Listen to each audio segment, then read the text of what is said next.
الحمدللہ وحدہ لا شریک لہ والصلاة والسلام علی من لا نبی بعدہ وعلی آلہ واصحابہ الذین اوفوا عہدہ۔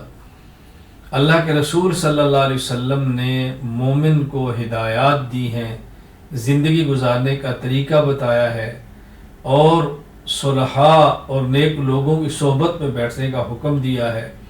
فساق فجار اللہ کے نافرمان بندے، ان سے دور رہنے کا حکم دیا ہے۔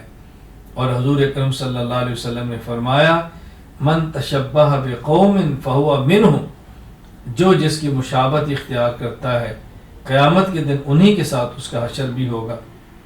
ہمیں اس بات کا اہتمام کرنا ہے، وہ کام کریں جو صلحاء کے ہیں، اولیاء کے ہیں، اللہ کے نیک بندوں کے ہیں۔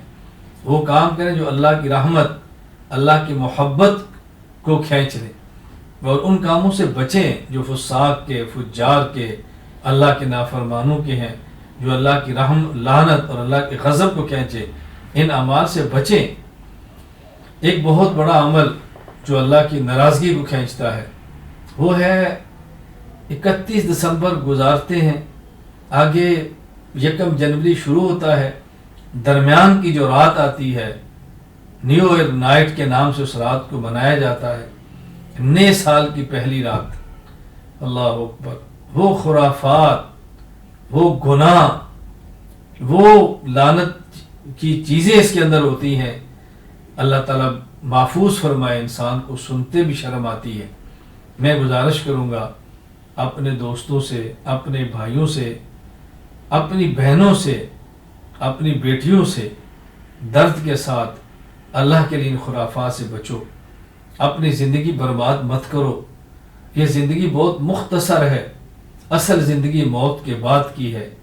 اللہ کی قسم، اللہ کے رسول صلی اللہ علیہ وسلم سے زیادہ ہمارا کوئی خیر خواہ نہیں ہے، نبی کریم صلی اللہ علیہ وسلم سے زیادہ کوئی ہم سے محبت کرنے والا نہیں۔